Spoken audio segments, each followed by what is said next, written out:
welcome to all my subscribers and welcome to everybody around the world. I'm very, very happy that I have made this accomplishment tonight.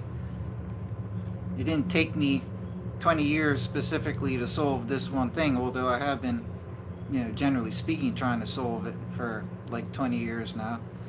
Has it even been more than 20? It's probably been more than 20 at this rate. But this is nothing short of an astonishing discovery. Now, a lot of my biblical discoveries on the end days, the prophecy of Daniel, all that, I've gotten maybe around 150,000 people who have watched these videos collectively. But unfortunately, not enough people have heard the core of the message and the evidence that I provide. It's a huge list of evidence. At the end of this video, I'll go through, I think offhand it's probably around 10 core things from the Bible, Old and New Testament, that prove this.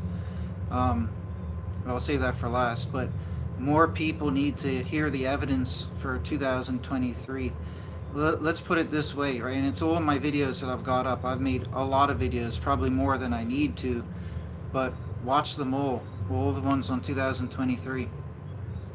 I urge you to, because I don't have time to share that evidence here. I'm here to share my latest discovery that I just cracked in the last few hours. And it is quite breathtaking, because it's like the capstone on top of everything. The cherry on top. It just seals it all off. And it absolutely proves everything. So, and interestingly, in the process of dealing with those numbers that God gave, I ended up, because it's in some of the verses that cover it, I ended up discovering, and I can say for the first time, because I've speculated until this very day, but from the verses that I will read tonight, it is abundantly clear who the great city, the whore who rides on the seven-headed beast, which is the final beast kingdom, right? Who is this great city? I mean, we all know as Christians there's millions of theories out there, and I don't want to hear them, right? But who is this great city? I've even speculated until the last few hours in doing this preparation on something different. So, and it's not, it was by accident on my behalf, but this is no accident. The reason that the whore Babylon, or whatever it is, the whore that rides the final beast kingdom, all the places that's talked about in Revelation and stuff, and how it ties into what I'm going to talk about here, my great discovery, that is connected in the Bible for a reason. And when you process, I'll help everybody to process the information. I'll try to give it as easy to understand as possible. That's always my aim, to make it simple for everybody to understand. But once you piece it all together, it'll come together for you, right? But once you see it all together, it's astonishing. There is a connection there for a reason. They're all connected in the verses for a reason. And I can tell you that by the end of this video, you will know who that great city is, who and what it represents, what it is, biblically, according to the Bible.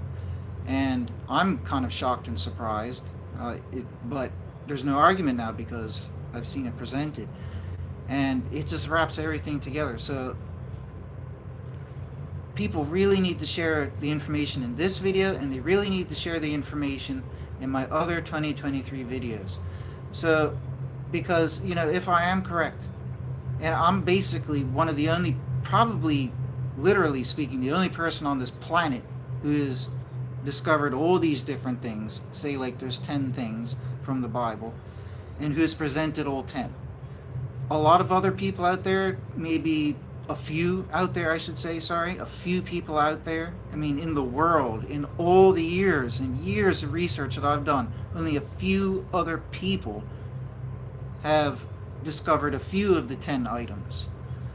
And they have tried to spread the message based on their knowledge of just a few items. But I found 10 items, so to speak, whatever the actual number is, right, in the Bible, and it's without argument. It has to be 2023. And if I am correct, then we need to reform now. I am doing internal reformation like I've never done before in my life. because I do not want to be caught by surprise. I've always said, I put up my first warning video about 2023 back in March of 2019.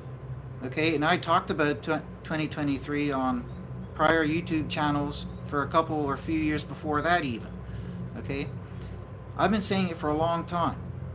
And if it is real, and if it does happen in 2023, which according to the Bible is going to, you're going to be in a pretty sorry situation if the end judgment day comes like that and you've been caught by surprise. The Bible says, and I've warned everybody, because churches teach, look out for 7 years of tribulation, look out for an antichrist ruling the earth through a beast kingdom. People have so many theories out the yin yang. They're all fluff.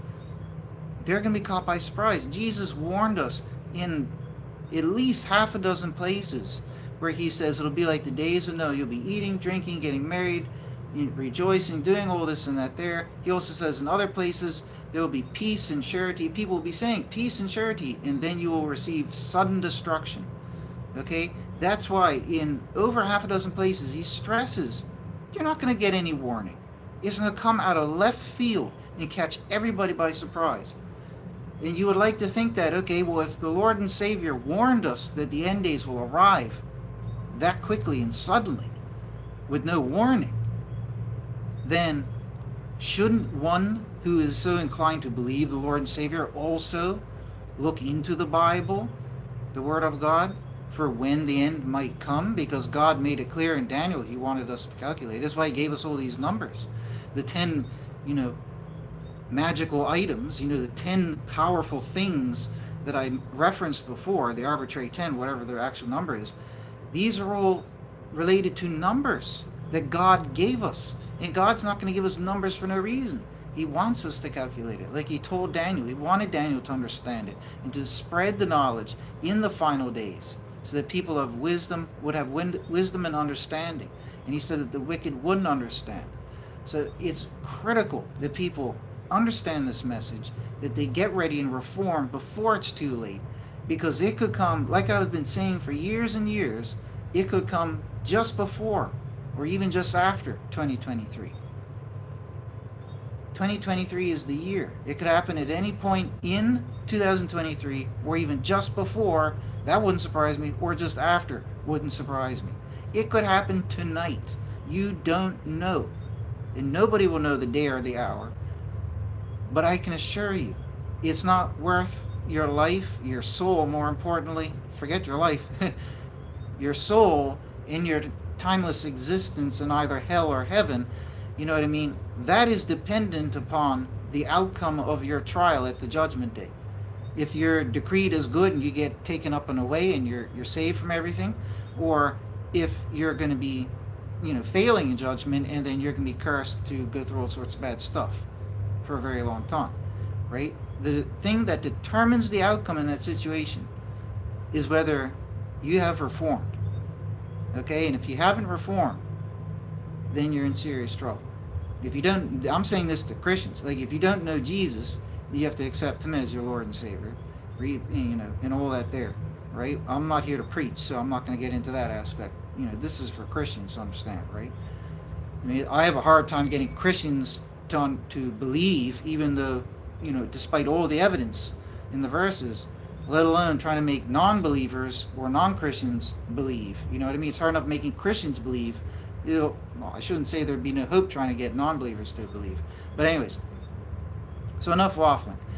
Now, I've already talked about the 1260-day year prophecy from Daniel. I'm not going to talk about that here because I've spent hours talking about it in other videos. Okay, which is attached to the 1335. Okay, the 1260 is from 688 AD with the Dome of the Rock, which is the abomination of desolation, up until 1948, which is the rebirth of Israel. The final 75 years takes it to the 1335th year, which would be 2023, which is the end. So that's the whole synopsis wrapped up real quick, right? But it takes, hours and going through all the verses to show it all the evidence. But that's the quick synopsis in like 10 seconds. Okay, so that's your time frame.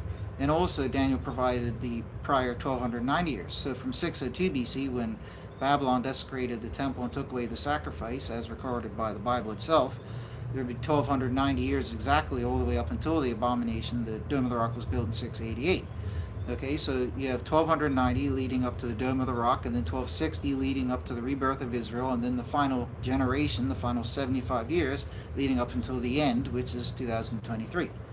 Okay, so that's the whole schematic of that last huge portion of time, however many thousands of years that is, mapped out from us by God in the book of Daniel. Okay, that is like the cornerstone, the underlying cornerstone of everything that I'm talking about in all these related end days videos. He gave us that timeline. It is God given, okay, confirmed by history, 100% squeaky clean, utter perfect fit. Okay, utter perfect fit. Now, Daniel does provide, and the Bible does provide, some other cryptic numbers. So, for example, King Nebuchadnezzar. We know the famous prophecy, everybody's heard it in church, that he was going to be cursed to turn into an animal type thing, have like feathers or fur growing and eat grass like an ox or something for seven years or 7 times, right? Those people think it was 7 years, but the text actually says 7 times. Okay? Now, sparing reading the whole chapter out to explain that. Most people are familiar with that story. So what it actually says is 7 times. Now, I explain in other videos and prove it with verses in other videos, so I won't go through that here today, but a time is 360 years. So 7 times 360 equals 2,520. Now, I'm not the only person to come across this and realize that, right? Other people have as well. The problem comes when anybody tries to fit 2,520 into anything. And I've had a very hard time trying to tipping over there. I've had a very hard time trying to make sense of 2,520. 1 second. There we go. Okay, so like I said, I've had a hard time up until tonight to make sense of 2,520. That's because I didn't know one historical fact, and everything came together beautifully. It had to be from God, because otherwise it's just an utter, ironic, bizarre, uncanny coincidence that would just work tremendously in my favor at the best time. So it had to come from God. I was led to find this inadvertently. Okay, so I've always wanted to know how the 2,520 would fit with anything. So everybody knows King Nebuchadnezzar overthrew Israel in around 586 or so BC. And I say or so because even the best scholars argue over a period of a few years, right? It could flux a few years here or there. We're not here to fuss over something petty like that, right? So around 586 BC, okay? So now the difficulty that I always had was trying to pin 2,520 years to anything that I was aware of in Nebuchadnezzar or biblical Babylonian history as far as I knew. But I didn't know enough about Tyre, the kingdom of Tyre. I knew about it, but I didn't know enough about it. There was something that I didn't know. And long story short, that little nugget, factoid, that I learned tonight, which had a number attached to it, made everything fit together in the jigsaw puzzle. Okay, so out of all these verses, which one will I read first? Let's see. Save that for later. So what I came across first was the following. That it references here that the book of Ezekiel describes the kingdom of Tyre being destroyed in allegedly 571 BC. Okay, being destroyed by Babylon. Now that I didn't know. That was one other thing I didn't know. I've read the book of Ezekiel, but like most people, a lot of it's fluff to us and it just goes in one ear and out the other, all the jibber jabber, right? And we think it's not that important, but sometimes there are important things, right? So the book of Ezekiel, and I verified it, I pulled it up, I've got the verses here, it does indeed talk about this, right? So the book of Ezekiel described the destruction of Tyre in 571 BC at the hands of Babylon. That's something, a factoid that I didn't know. The amazing thing is that that is the precise number that I was looking for and needed in order for everything to fit on the timeline, which culminates in 2023. Because guess what? From at 572, you're only talking about 1 year, right? At 572, and who knows where they got that 571 BC from, right? That's one thing, right? But in 572 BC, okay, still you could, I think most scholars would say, yeah, that's fine, 572, 571, probably perfectly legitimate to still take that as the starting point, right? I don't feel any slack there, like I'm slacking off or not being, strict enough. 572 BC plus 2520 lands you, let me just double check again so I'm not mistaken. So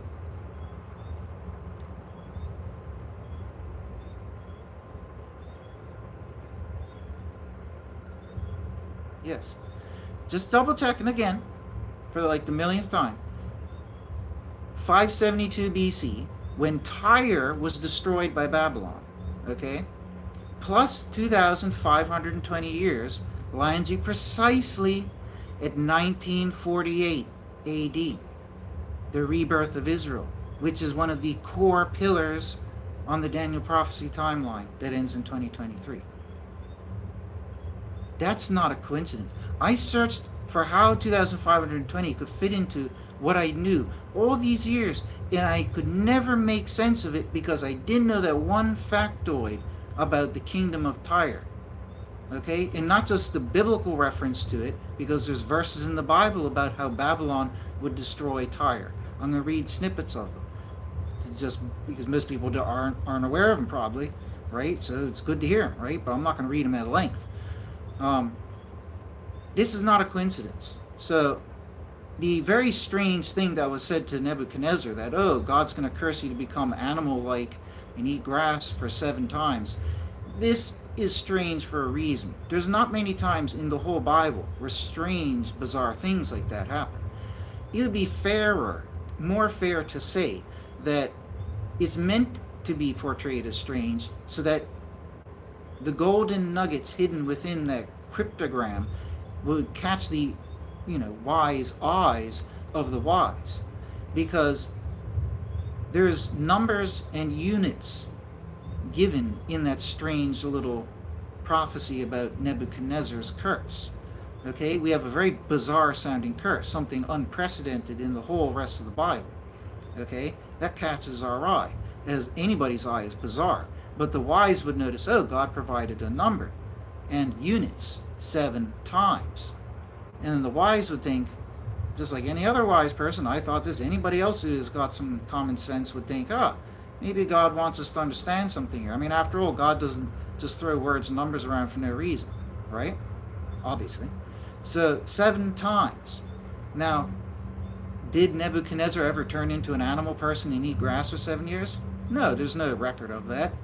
There's no proof of that anywhere, whether historical and Babylonian record or in, I don't even think in biblical record, in the Bible, in biblical scripture, maybe in some non-biblical Jewish literature from ancient times. But basically what I'm getting to is there's no real reason to believe that it ever actually carnally occurred verbatim as God mentioned. What if, as many, I'm not alone in thinking this, right? It's like one of those things, if you have a little bit of wisdom, you consider it, right? Wise people will have considered this at some point in their life, right? That what if it's not God's giving a verbatim curse to Nebuchadnezzar, but what if it's something prophetic and cryptic, okay? And God made it cryptic so that it could be concealed for the wise, right? Lots of people have thought of that before. I'm not alone, right? The problem is when you're trying to solve the cryptogram with the numbers and the units, that's how you have to make sense of it. Okay, that's all you can make sense of it. So we can rightfully assume that Nebuchadnezzar didn't actually get turned into an animal person magically for 7 years, like God is the wizard Merlin or something, right? Or it's a Disney movie taking place. We could imagine that, and fairly enough, rightfully say that never happened. Okay, so now that we've established, yes, God did not turn a man into a bird person who ate grass, or a furry person who ate grass. He didn't turn Nebuchadnezzar into a Bigfoot, a vegetarian Bigfoot. You know what I mean? This is really ridiculous. We can establish and shake hands and walk on from here that didn't happen. So what did happen? Look at the key terms here. When you don't, I was thinking about this earlier. What's a good way to put this? When you have a lot of things in front of you that you're trying to make sense of or solve a mystery, there will be things you do know and things you don't know. Now, instead of fussing over the whole smorgasbord and mixing the two together, like, oh, there's things I don't know, and there's things that I do know, and they all get mixed together, separate them. Separate all the things you don't know together in one corner. Those are things you don't know. You don't know anything about them, right? So why mix them up and confuse everything? Push them to one side. Focus on the things that you do know.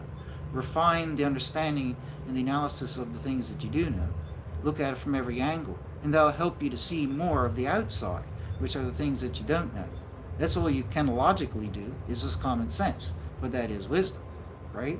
So in this sense here, we know that Nebuchadnezzar was not turned into an animal person, obviously, right? So we can push that one out of the side. That obviously didn't happen.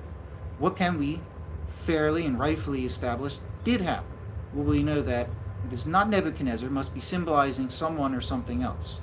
Okay, that's all we do know.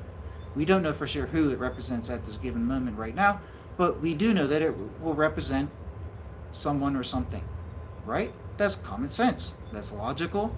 That's correct, right? Now, if it represents something, who could it represent? That's the fun part that we're going to build up to. And we don't have to fuss over what do the feathers or the fur mean. We don't even have to go that deep. Why? Because those are things we aren't sure about. We don't know about. So we push those into the corner. Like I said, just focus on the things that we do know about. We know that this is a cryptic prophecy being stated that provides numbers and units from God. God obviously wants us to solve this little algebra riddle that he has provided us. Okay? The variable is who or what is represented by Nebuchadnezzar. We just leave it as a variable, x. But we have the numbers and the units that God has also provided. So God gave us most of the formula, right? This is how you have to look at everything. Forget about all the things you don't know. Push that to the side. Establish those things by focusing on what you do know. Okay? So, I don't know exactly when in Nebuchadnezzar's life. I tried researching this for years and everything. I tried looking for a poignant time where I could take the measure of 2520 from, right? Like I said, long story short, I didn't know that fact about Tyre having fallen in 572. And as I just showed, that fits perfectly. 2520 leads up to the 1948. Now, it's not just that the numbers fit. Get this. I have a lot of verses to read, right? And I don't have a script for this, what I'm going to say and what I'm going to say it, so just bear with me. And I'm not a professional speaker, right? But get this. The basic gist of things, without reading all these verses and all this right now, the basic gist is the Bible says that God used Nebuchadnezzar to overthrow Tyre, which has been confirmed by historians as 572, 571 BC. Okay? That he overthrew Tyre, and the Bible verses that I will read at some point say that Tyre will be, desolate, dormant, dead, you could say, poetically. Okay, so it'll be destroyed in 572 BC, and it'll be silent, desolate for a very long time. And how long? Well, we're told that Tyre will be desolate for I have to be careful when I introduce the next topic, because there's a certain way I have to do it to help make it more easy to understand.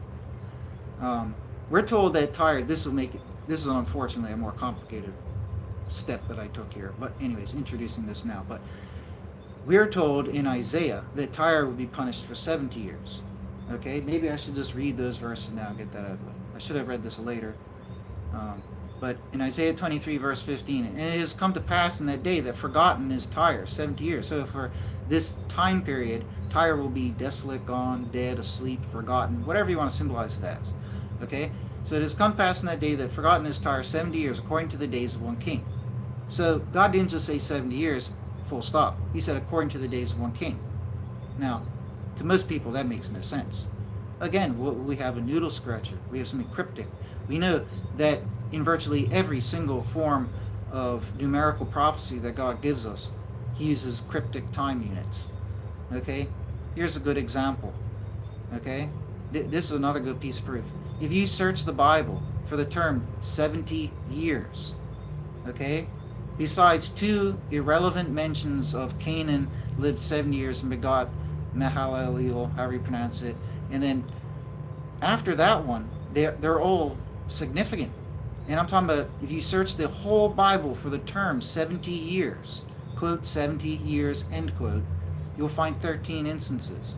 Okay? The only one that's irrelevant, probably because maybe I don't know enough about Canaan or Mahalalel, right? Or whatever you pronounce the name as. That's the only irrelevant one. Every other one pertains to numerical prophecy, okay? Or is relevant in some enigmatic way. The next one is that Terah lived for 70 years before she gave birth to Abraham. Okay? Then after that, the next one is 75 years. It's the only mention of 75 here in this list when you search for 70 years. But 75 years, because it says a son of 5 in 70 years. It's almost like God wanted people to search for 70 years and inadvertently find this one. So a son of 5 in 70 years. When Abraham was, even this attaches to 2023. When Abraham was 75 years old, it was 2,023 years after Adam's creation. And that's not my made up numbers.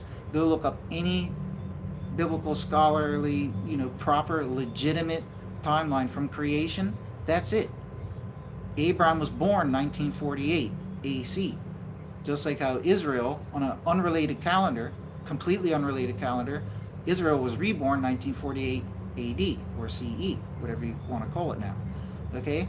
75 years after the rebirth of Israel is the prophetic end of days. 75 years after Abraham was born, the Bible says God spoke to him from the heavens and told him to enter the promised land. Okay? So we see striking connections again. So we need to read the next reference of 70 years. It's referencing Jeremiah's prophecy to fulfill the word of Hashem in the mouth of Jeremiah, blah, blah, blah, 70 years. Okay? And then the next one is Psalm 90 verse 10, which is a verse that I've read in one of my other 2023 videos because this has prophetic implications. It's talking about days of our years, in them are 70 years. It's talking about at the end of days when Jerusalem will be reborn, it would exist for only about 70 years. And it says, for it has been cut off hastily and we fly away. Oh no, sorry, this is the verse where actually, listen, it says days of our years, in them are 70 years, and if by reason of might, 80 years. So it shows a range between 70 and 80. So we know it's going to be more than 70, but less than 80. And it says here, yet their enlargement is labor and vanity. So if it was to stretch towards 80, it would be labor and vanity, right? But it says, for it has been cut off hastily. So if you had between 70 and 80 and it got cut off, where would you make the cut? In the middle. What would that make it? 75, right?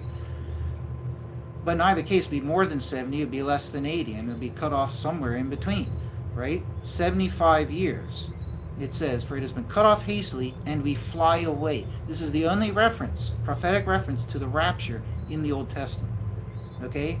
The rapture occurs in the final day when Jesus arrives, which will be in 2023, okay? So days of our years, and there were 70 years, that's basically right there, cryptically revealing 75, it'll be cut off hastily, and we will fly away. We read the next reference of 70 years in the Bible. That's Isaiah 23:15. Forgotten is Tyre for 70 years. What I'm going to get to, because I know I'll forget saying it, once you read all these references, it's obvious that when God uses the term 70 years, in virtually every single case that he has used the term 70 years in the Word of God, it's in reference to a cryptic prophecy. So, when God uses the term 70 years, he's using it in a cryptic prophecy. Because I have the list of all occurrences of that term in the Bible. That's what I'm going through. In Jeremiah 25:11, the next one, it's still Jeremiah's prophecy, will serve the king of Babylon 70 years. Now we also know from history, another thing I'll forget to say later, history is verified, even Jewish record verifies that Israel was not enslaved by Babylon exile for 70, it was only more like 49 or 50. Even history agrees on that note there, right? There is that discrepancy. But nonetheless, that's probably because it was a cryptic prophecy, not a literal verbatim prophecy of 70 years, which is what is explained to Daniel in chapter 9, which is one of the next verses here. Okay, in Daniel 9:2, it's talking about Daniel, in the first year of his reign, I, Daniel, have understood by books the number of the years, and a word of God that has been unto Jeremiah the prophet concerning the fulfilling of the wastes of Jerusalem 70 years. Keyword Jerusalem, 70 years. And then God sends the angel down to him and says, hey, it's not 70 years, it's 70 weeks of years. It's 490 years. So that's God sending an angel to reveal, hey, when God gives you this 70-year prophecy, it's a cryptic prophecy. Follow me? I mean, this is 100% sealed, concreted in factual fact that I'm saying here. Right? It sounds like a wild claim when you don't hear all the evidence. By the time you hear all the verses, you'll be shaking my hand saying, yep, you're correct. Okay? So Jeremiah 29:10, another one of the occurrences. Surely at the fullness of Babylon, 70 years. That's another reference to the 7-year prophecy, which we know from Daniel was 490 years. So far, every single one, except for the first one, Canaan being 70 when he had his child, besides that one, every single one has been directly a cryptic prophecy. Okay, in Zechariah 1:12, this is another cryptic prophecy that not just me, others, even in Judaism, have recognized, just like with Psalm 90, as being a prophecy of the end times. Okay, and a clue as to when it might happen. Okay, Christians and Jews. Okay, in Zechariah 1:12, and the messenger of God answered and said, God of hosts, till when dost thou not pity Jerusalem and the cities of Judah, that thou was aboard these 70 years? Okay, now, if Israel was reborn in 1948, this is when Israel and Jerusalem came back. They were reborn. And then you have the final period of the final generation, the 70 years.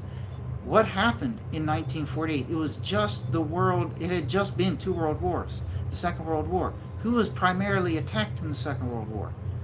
The Jews. Okay? Right? We can't ignore that fact as well. The world almost came to an end at that point as well.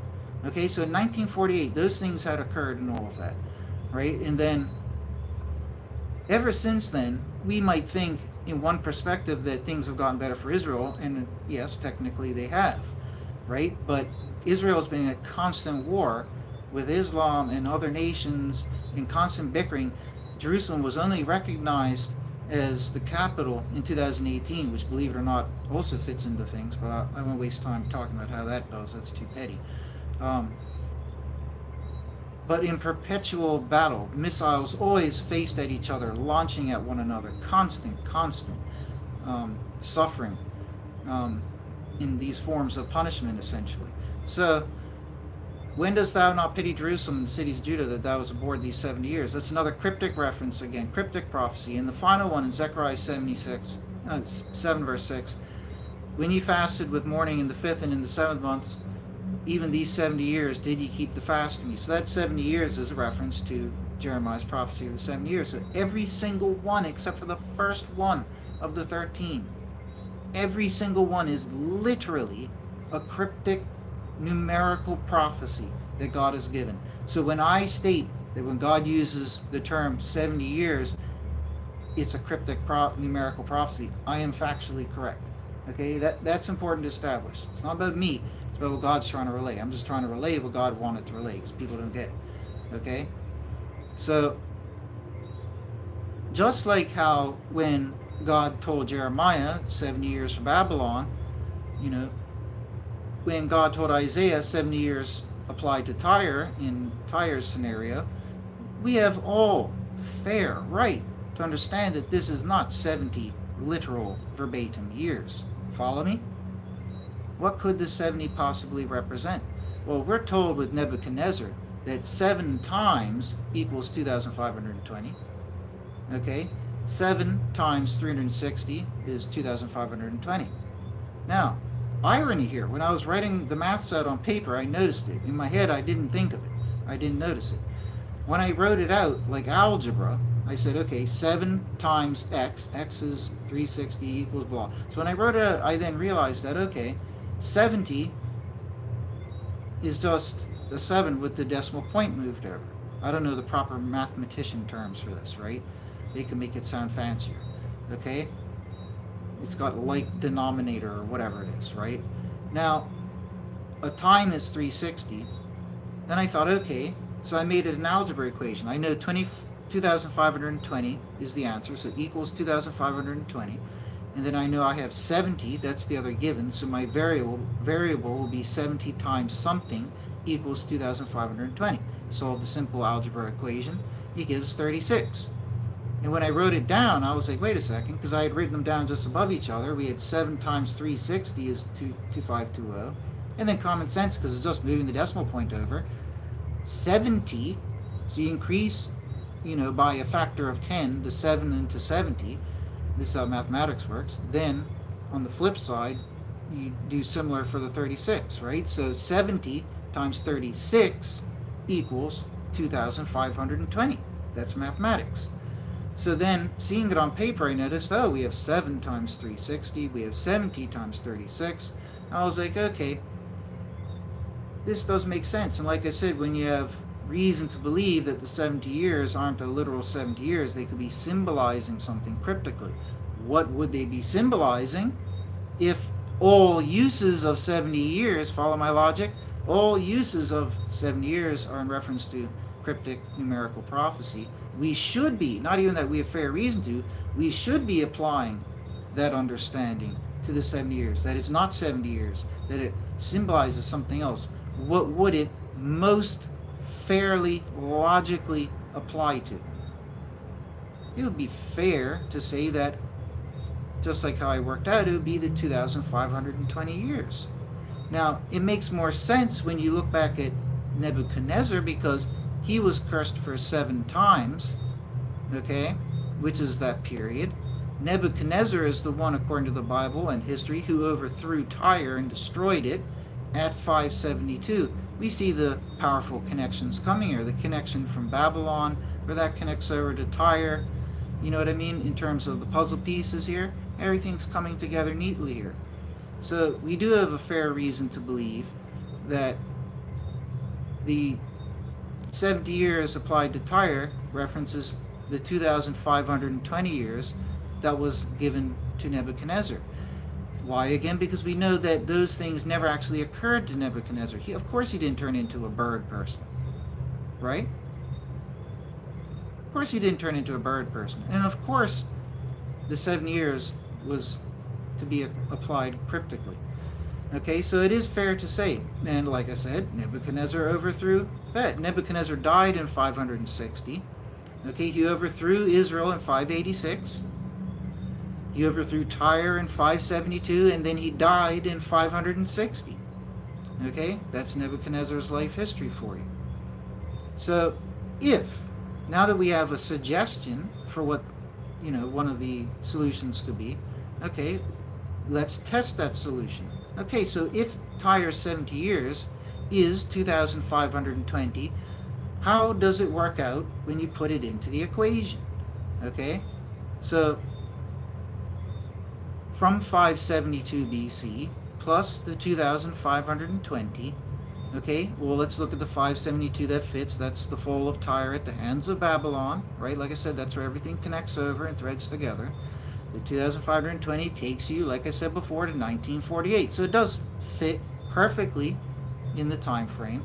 But not only that, more poignantly, which I will reveal in a second, I have to do a great reveal, is that the great city of Revelation that rides upon, but is the enemy, as it says, of the final beast kingdom, because it says that the beast will hate the whore and will try to kill her and all that.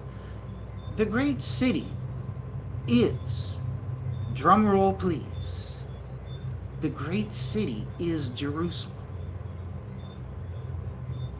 Believe it or not, the great city is Jerusalem. And Jerusalem is being symbolized as Tyre. Now, in the Old Testament, Tyre was described, it's mentioned in 50-something places. I went through all the verses in preparation for this video. Okay? It's mentioned quite a lot. Now, saving reading verses for 10 minutes, trust me when I tell you that all these verses describing Tyre are identical in fashion to the description of the harlot, that's a better word to use, harlot who is riding the beast in the book of Revelation. Okay, I'll have a few samples hopefully that I can get to read, but trust me on that. It is it is undoubtable, it cannot be doubted that Jesus was symbolizing the harlot's great city of Revelation as Tyre. All the words that he chose to use are words that are used in the Old Testament about Tyre. Okay, so he was portraying whatever the great city is as Tyre. Okay, so it's not that Jerusalem is Tyre, obviously. It's that in some way it's like or embodying Tyre in whatever fashion. We don't have to fuss about the unknowns. Let's focus on what we do know. Okay, so Jesus, we do know that Jesus symbolized this great city as Tyre was styled. Okay, stylized in description. Okay, now we are told in Ezekiel and elsewhere that Tyre would fall at the hands of Nebuchadnezzar. Let's just read one here real quick. Ezekiel 26:7. For thus said the Lord God, Lo, I'm bringing in unto Tyre Nebuchadnezzar, king of Babylon, from the north. Okay, and then another one. Ezekiel 26:3. Therefore thus said the Lord God, Lo, I am against thee, O Tyre, and have caused to come up against thee many nations, as the sea causeth its billows to come up. So these are the verses where it's talking about God using Babylon. Remember, this is going to attach over to the mystery Babylon, all that stuff, right? Why is it a mystery? Well, it's because the great city is actually Jerusalem, right?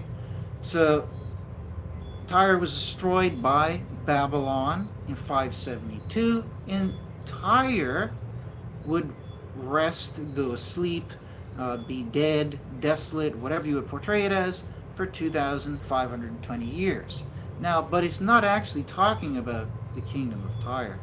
It was actually a cryptic prophecy that Isaiah was speaking, because he mentioned the 70 years. So, the cryptic prophecy would show that it's not actually talking about Tyre. Just like as with Nebuchadnezzar, the prophecy wasn't about Nebuchadnezzar himself. Okay? Tyre is actually the great city of is symbolized with the great city of Revelation, and the great city of Revelation is Jerusalem. Jerusalem was reborn, Israel was reborn 1948 at the end of the 2,520 years. So if Jerusalem is cryptically Tyre in this sense, if they are cryptically one the same, then in all fairness, you could say that for 2,520 years, it lay dead, asleep, or desolate, and then was reborn at the end of the 2,520 years. This is quite astonishing in how it all fits together poetically and beautifully, right? Now look at this. In back to Isaiah 23:15, and it has come to, considering all the things I said, and it has come to pass in that day that forgotten is Tyre, which would really be representing, as I'm saying, Jerusalem. So consider this. As it has come to pass in that day that forgotten is Tyre, Jerusalem, 70 years, 2,520, according to the days of one king.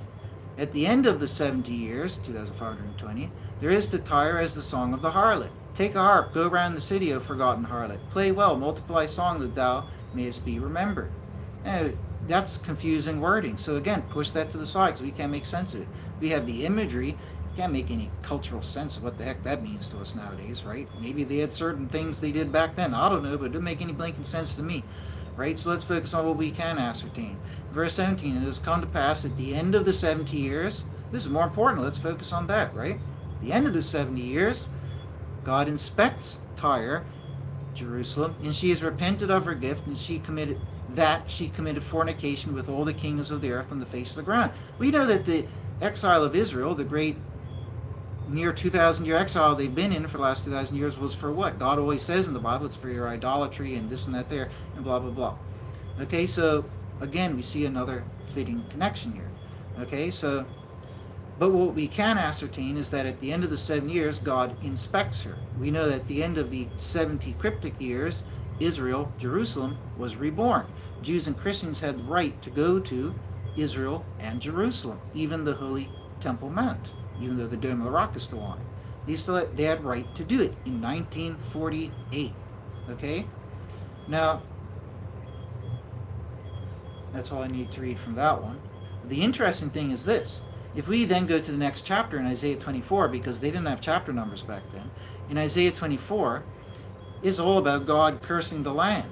Now, which land is he talking about? Israel, Tyre. Well, guess what? Directly verbatim, he's talking about Tyre, because that's who he says. Tyre in Isaiah 23, but we know that he was cryptically actually referencing something else. And what is that? I've suggested that it was actually Israel, and that Jerusalem is represented as Tyre in this prophetic sense. Okay? Now, where it says God is emptying the land and making it waste, yeah, he could be talking about Tyre. Tyre was destroyed by Babylon. That's true. But cryptically, he's talking about Israel. Okay? So, understanding that, let's read Isaiah 24. Lo, God is emptying the land, it is making it waste, and has overturned it on its face, and has scattered its inhabitants. That definitely did happen to Israel. And it has been as people to a priest, as the servant to his master, as the maidservant to a mistress. And I don't need to read all that. Utterly emptied is the land, verse 3. Utterly spoiled, for God has spoken his word. And in verse 5, this sounds like it's more applicable to Israel than to Tyre, because Tyre wasn't a biblical kingdom, unless I'm incorrect. But in either case, it's more applicable logically to Israel than Tyre. It says in verse 5, and the land has been defiled under its inhabitants, because they have transgressed laws. They have changed the statute. They have made void a covenant age during. God didn't make covenants with any other nations. He didn't give nations any other laws. They're by themselves. This has to be about Israel. Right? So God isn't talking about Tyre. He's actually talking about Israel and using Tyre as a cryptic code name for it. Okay? Now, therefore a curse has consumed the land, and the inhabitants in it are become desolate. Now remember, this is talking about from 570. 572 is from the destruction of Tyre, and the 2520 ends in 1948. With the abomination of desolation, which was at the hands of Islam, the final beast kingdom, that was erected on the Temple Mount in 688 AD. They had just that was a few decades after they had just conquered Israel and overtaken, I think, in like 530 something BC, something like that. Okay, so in 630 something, and I keep saying BC, in 630 something 80, but that should be obvious. Okay, so in 688 AD is when they had built the Dome of the Rock on there. From 688, again, is where you take the measure of 1260 from. Okay? So remember these time periods when we're talking about all this here. And when you look and reflect that over onto actual history of what happened with Israel, everything matches up. Okay, so made void a covenant age during. That would have been probably Jesus' covenant. Okay? Therefore a curse has consumed the land, and the inhabitants in it are become desolate. Therefore consumed have been the inhabitants of the land, and few men have been left. That's true. That was true of Israel historically at those times. And then it talks about the new wine and this and that there, which was used in symbolism about people of Israel, right? And then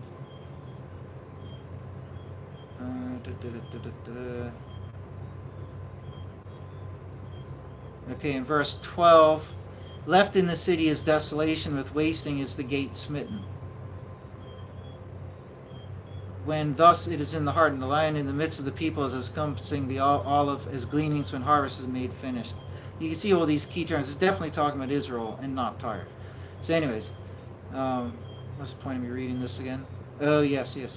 So in Isaiah 24, which follows Isaiah 23 that I was just reading, very important, talking about the 70 years on Tyre. Okay, Isaiah 24 is talking about the same thing. There's no numbers back then. Okay, it's still talking about the same one thing it was talking about in the prior chapter. That's my point. So in Isaiah 24 here, it's talking about punishing. It's actually talking about punishing Israel in Jerusalem. Okay, and historically, yes, we can confirm those things did come to take place. Okay, now it says right here in verse 19, lower down, utterly broken down has been the land. Utterly broken has been the land. Utterly moved has been the land. Staggered greatly does the land as a drunkard, and has been moved as a lodge, and heavy on it has been his transgression. It has fallen, and addeth not to rise.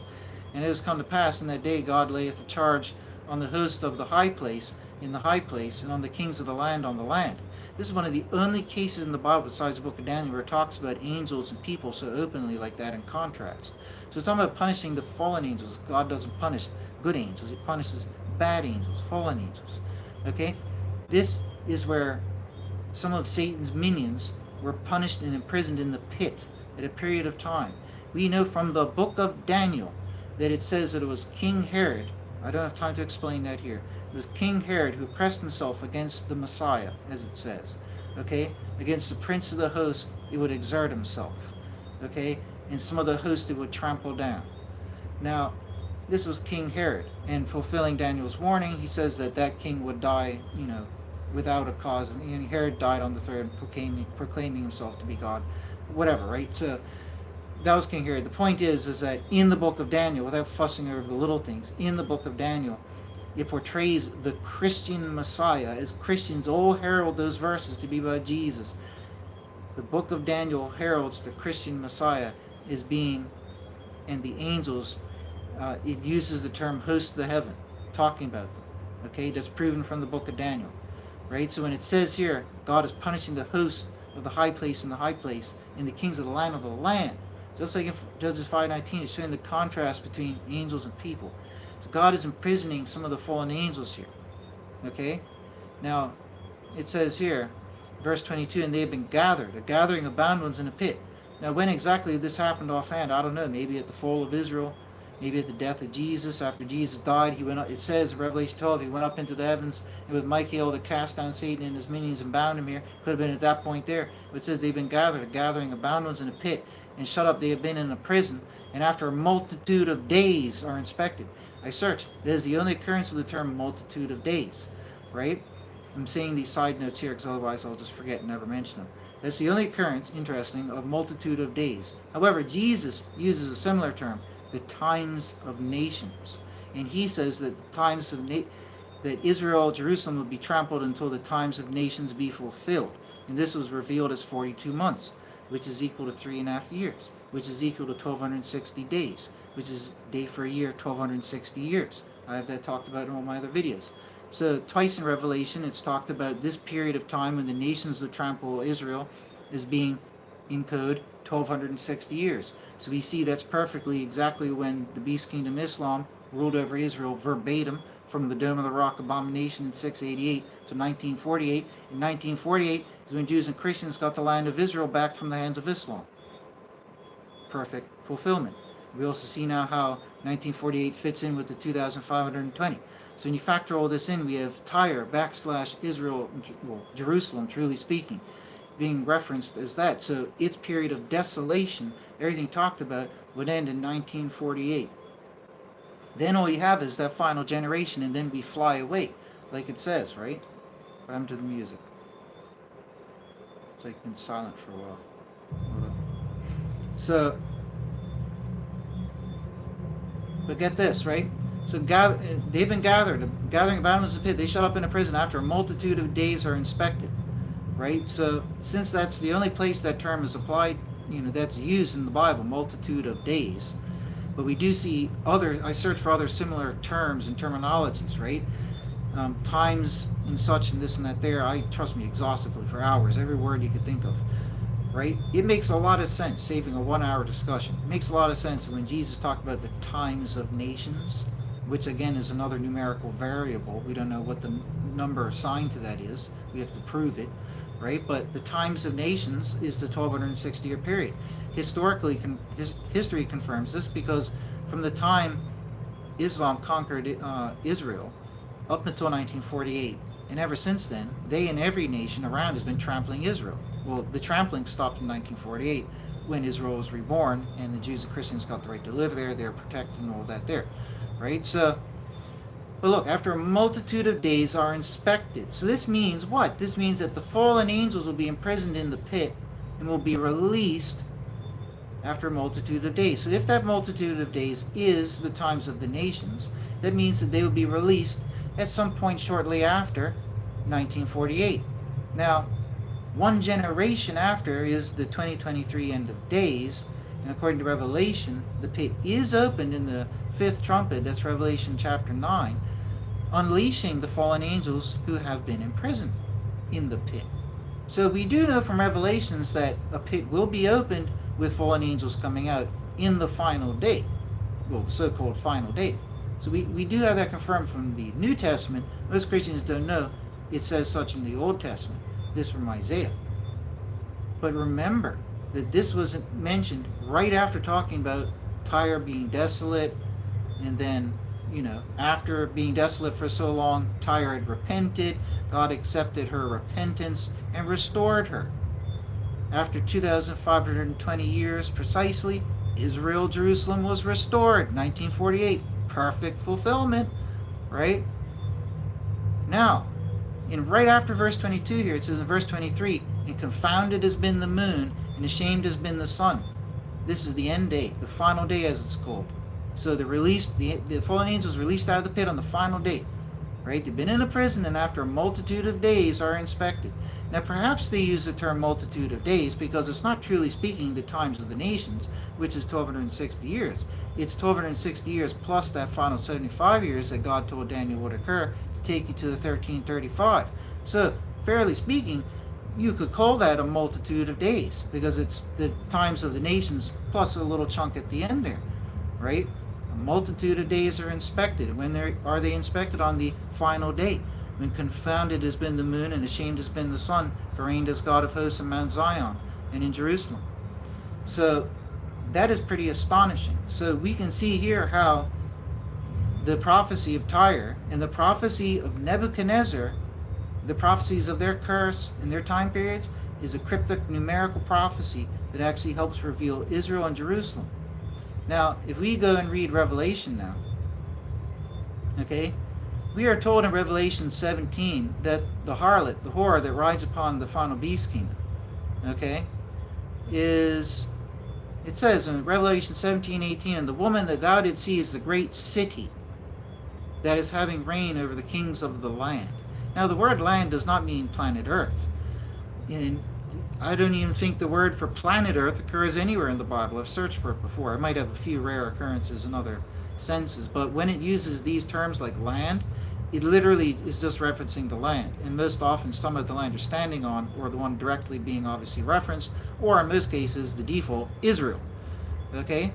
And the woman that thou didst see is the great city that is having reign over the kings of the land. Well, what great city reigns over the kings of Israel? Well, that would be Jerusalem, right? So that's just one little thing that slipped over everybody's eyes, right? One immediate thing that slipped over, right? But check this out, right? So all the terminology, saving reading chapters and chapters out to prove it. Like I said already, go check it for yourself. I'm not making it up many times throughout Revelation here. We have in Revelation, oh wow, I forgot about that one actually. In Revelation 14, Revelation 16, 17, and 18, all of these chapters talk about the great city, and you will clearly see once you read that and the 50-something occurrences of Tyre in the Old Testament, you'll see that they're portrayed exactly the same. Okay, being very wealthy, being like a harlot, fornicating with all the kingdoms of the earth, all the specific types of terminology, they're clearly one and the same. There's no argument there, right? So whatever the great city is, it's clearly being stylized as Tyre prophetically. Now, the great city, I'm saying, is actually Jerusalem, okay? Strange, you might say, but it would explain why there's this great mystery. I don't have that verse open here to read, unfortunately, but everybody knows it as the mystery Babylon, whatever the actual terminology is in the verses. We know that there's this great mystery about it. I mean, most people haven't been able to solve it, been arguing about it for thousands of years anyways, right? But the great city is actually Jerusalem. Now, in fact, if you search for the term in the Bible, great city, it only occurs 17 times. I'm not going through all these. A lot of them are applied to Nineveh. What else is called the great city? A good chunk of these 17 are actually from Revelation. Outside of the book of Revelation, talking about the end days great city, or the great city towards the end of time, there's only 1, 2, 3, 4, 5, 6, 7. So we have 10 out of the 17 occurrences of the term great city in the whole Bible. 10 of them are used in Revelation by Jesus to talk about the, well, one of the 10 is talking about the New Jerusalem going down, right? So 9 are talking about the one we're talking about here, okay, which I'm saying is Jerusalem. The other 7 are talking about Nineveh and such. Okay, so just pointing that out. It's always good to know factoids. Okay, so let's read a few of these ones here.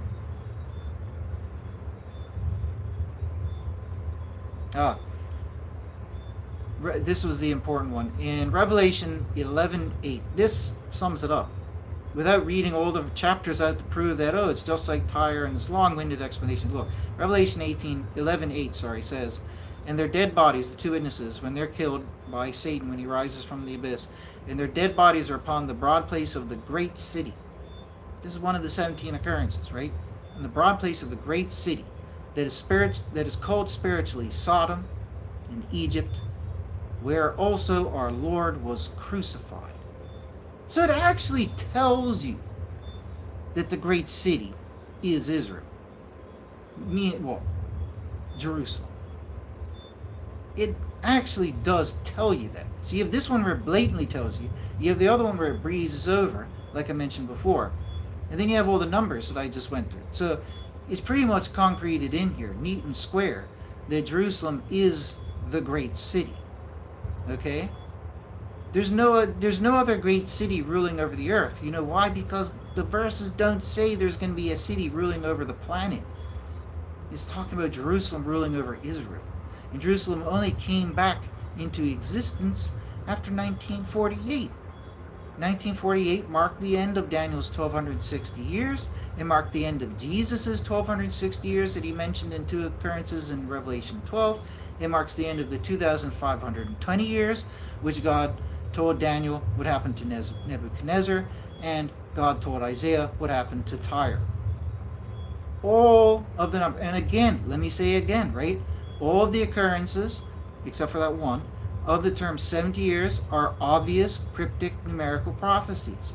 Okay, and all of them I've essentially just gone through. They all neatly, like perfectly cut, laser cut bricks, plop, plop, plop, plop, plop, perfectly, smoothly fit together on the timeline. There's no room for error. Confirmed by history, 100%. Everybody's shaking hands.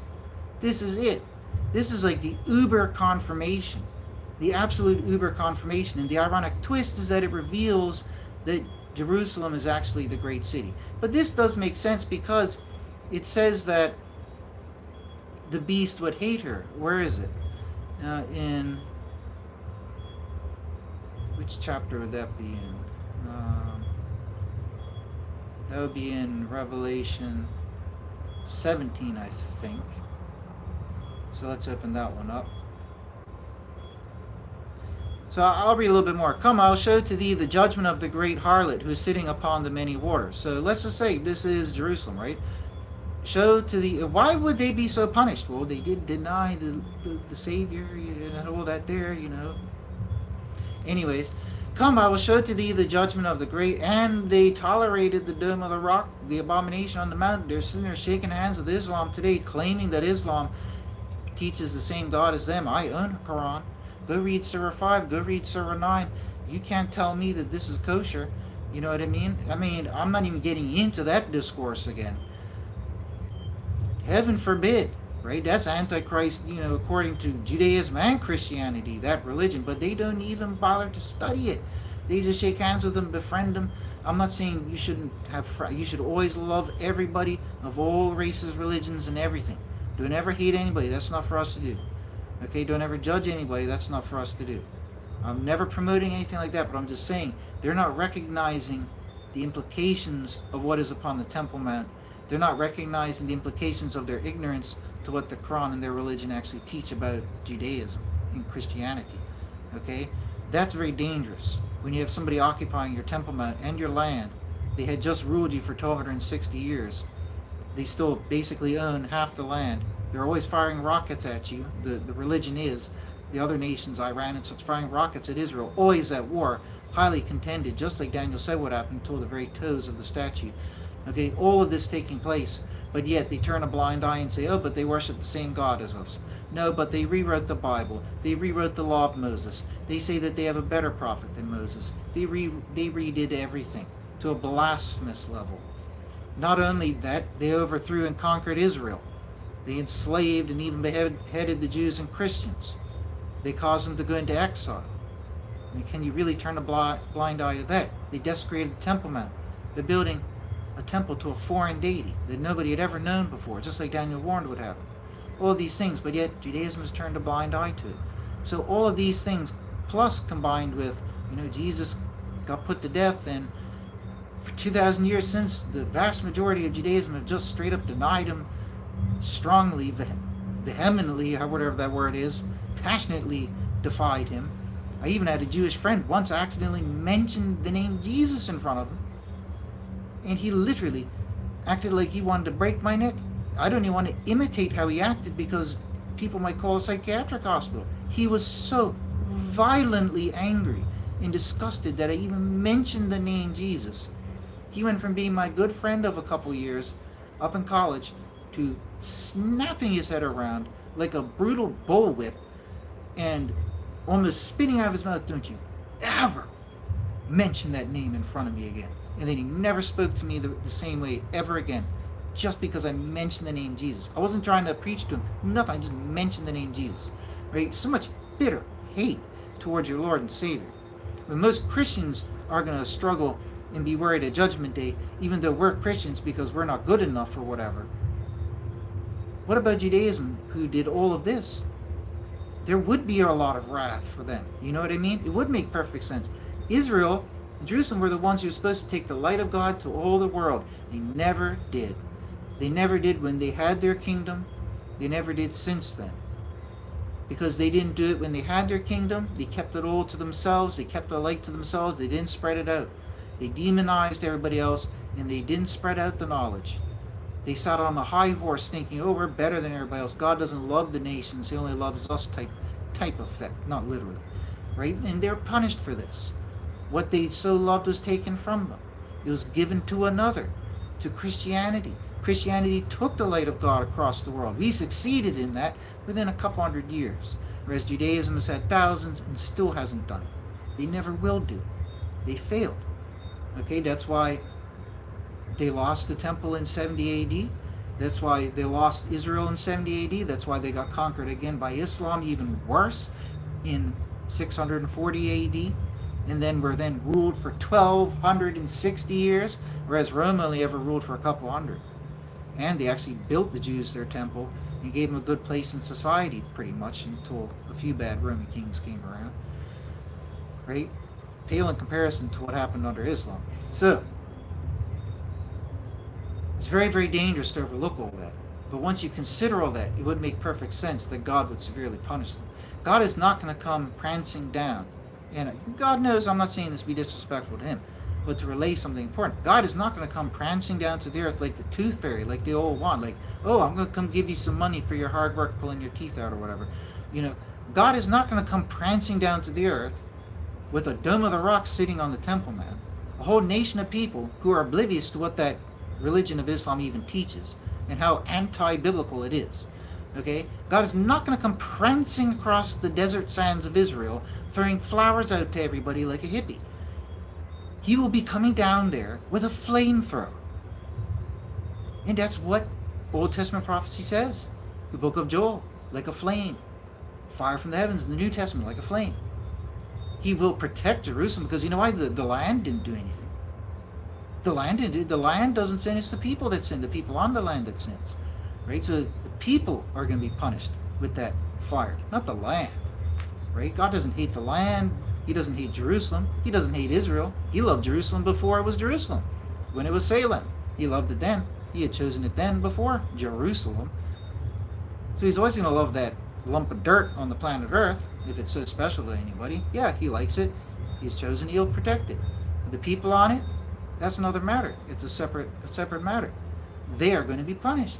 And it says so in the Old Testament, it says it in the New. Even in, I think it's in the prophecy of Zechariah. Everybody thinks it's talking about, oh, in the end days, God's going to make everything better.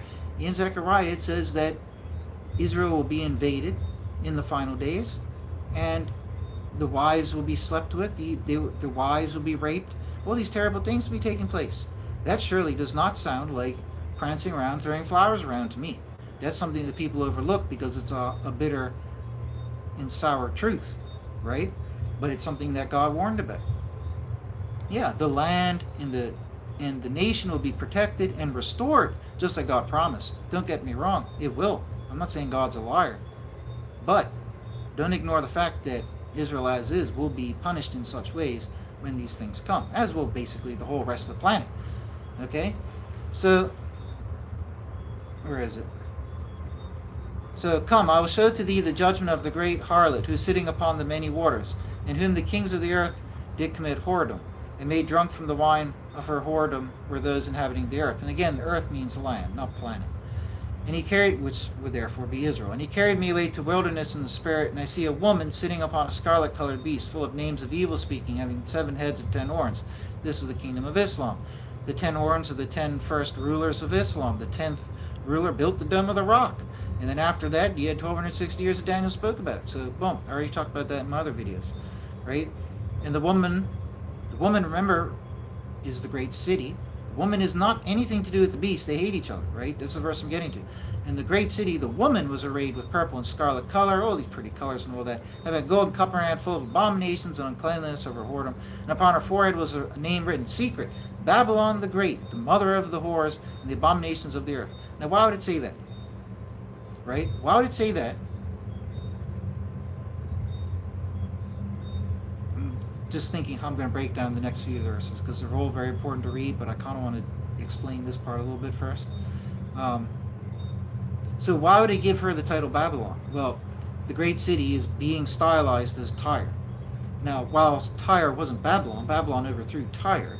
We know that Tyre's duration in its cryptic prophecy is the same as given unto Nebuchadnezzar of Babylon. We know that the curse that was given verbatim in that prophecy to Nebuchadnezzar wasn't actually meant for Nebuchadnezzar. It was just cryptically applied to Nebuchadnezzar. So we're meant to understand that it is not Nebuchadnezzar.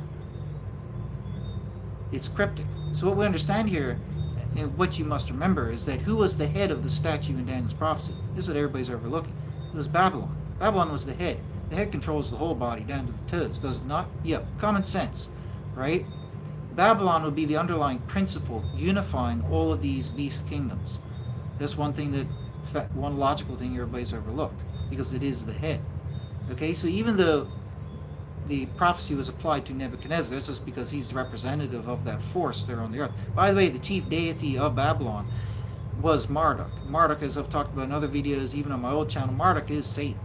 Marduk is identified in the book of, in the Sumerian scrolls as, it's a long story, but using the Sumerian scrolls in the book of Enoch, it is 100% confirmed through triangulation, 100% obvious. Marduk is Azazel, whom is Satan. They're all one and the same, just different names. He actually was the god of Babylon. So Satan was the deity of Babylon. He was Marduk. If you read any history book, who was the deity that Nebuchadnezzar honored when he came into power and reinforced the worship of? Marduk. And Ra Marduk in authentic Hebrew gematria does actually equal 666, but that's irrelevant, because I don't even believe that's what 666 is for. But he was Ra in Egypt and he was Marduk in Babylon. Now, anyways, without worrying about those little silly things, the mark of the beast was the Bismillah of Islam. Well, I'm not getting into that now. So, where was I again? I can't remember what I was talking about. Let me get back to the verses here. Oh yeah, Babylon. Yeah, that's why. So, secret, Babylon the Great. So why would the great city Jerusalem be symbolized as that? Well, you could even watch Jewish lectures where they say, because I've heard them say it, and Christian likewise, where God uses terminology in the Old Testament symbolizing Israel or even Jerusalem as Babylon and as a harlot. This is done, right? So it's not unprecedented, this concept, right? So, like I just said, it wouldn't be unprecedented biblically for me to suggest that the secret Babylon the Great could actually be Jerusalem of Israel here.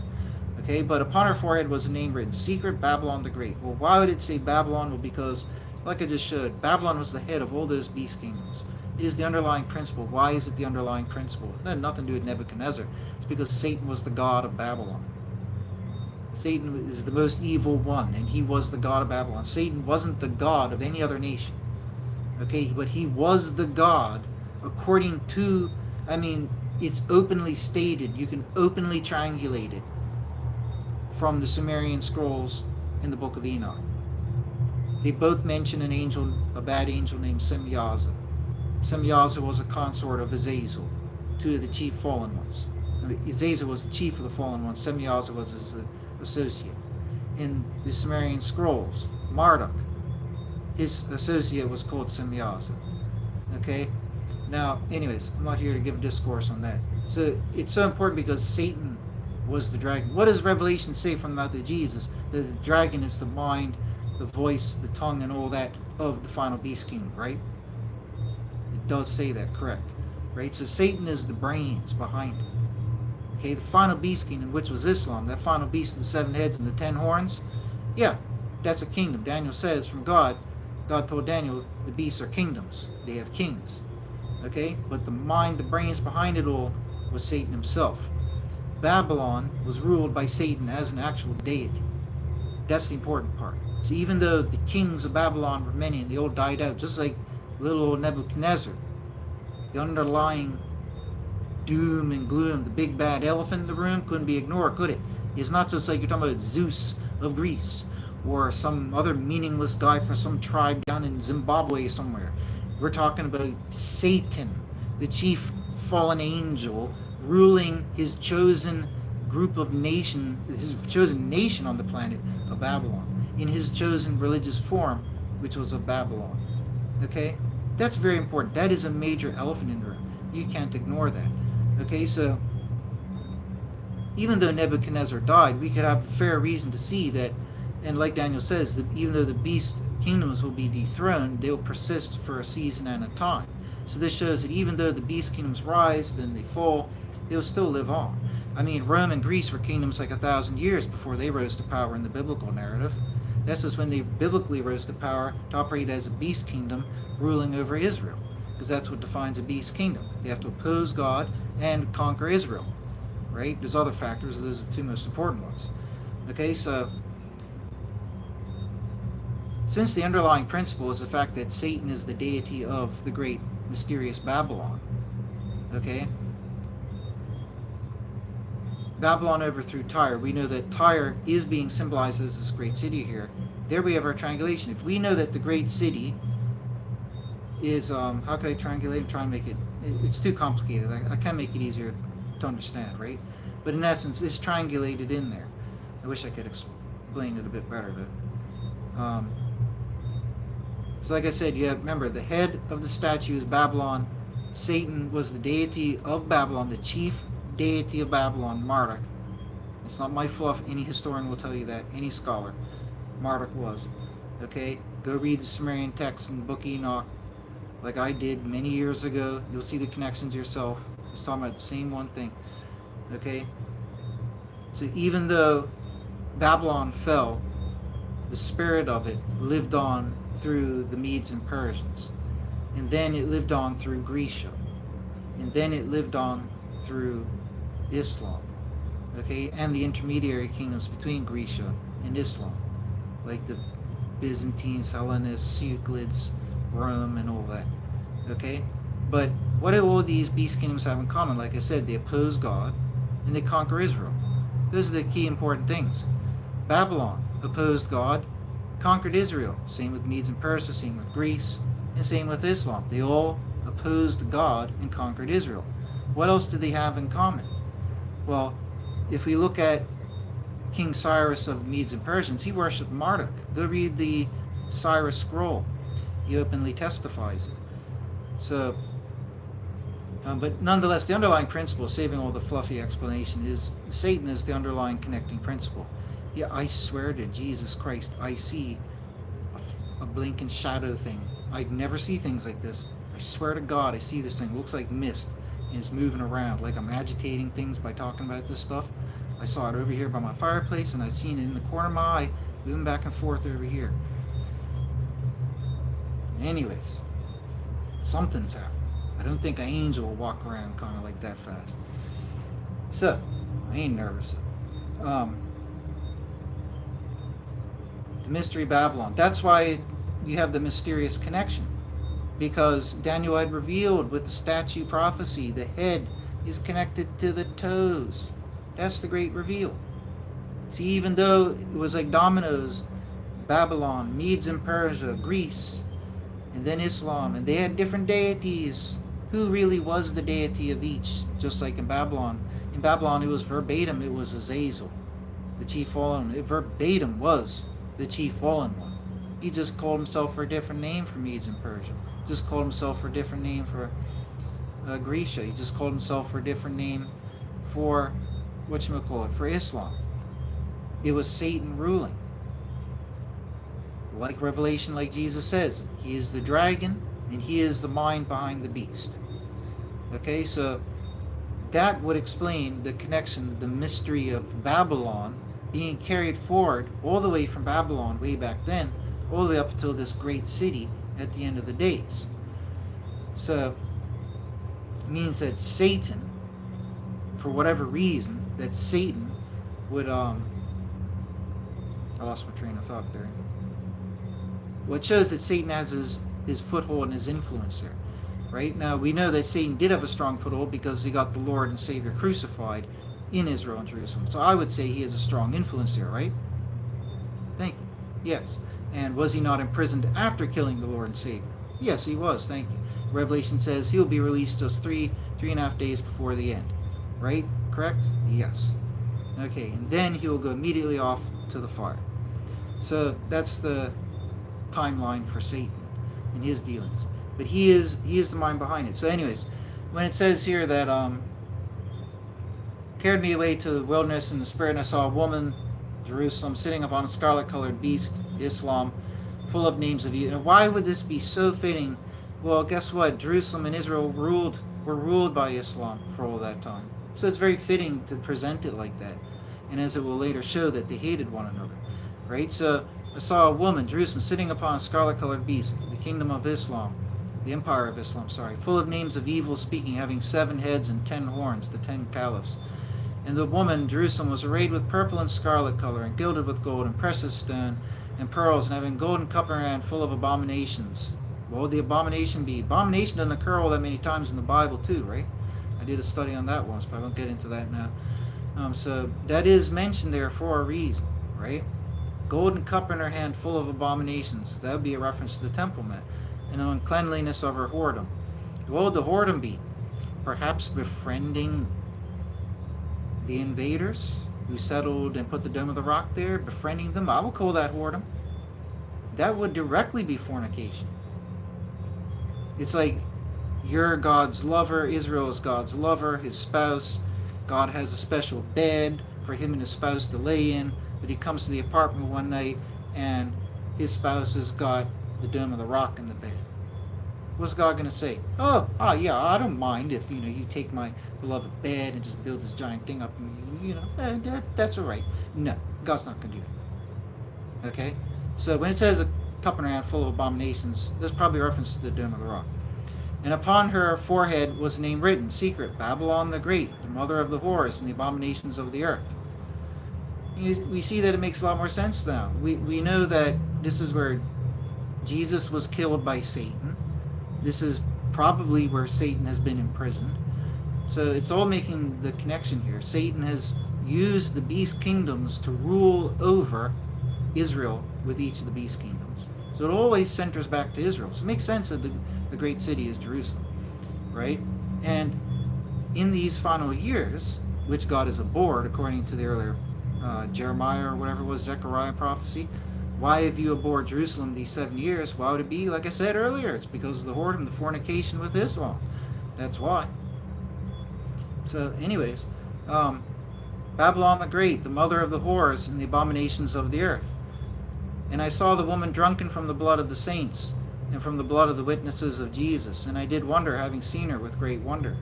And the messenger said to me, Wherefore did thou wonder? I will tell thee the secret of the woman of the beast that is carrying her, which has the 7 heads and 10 horns.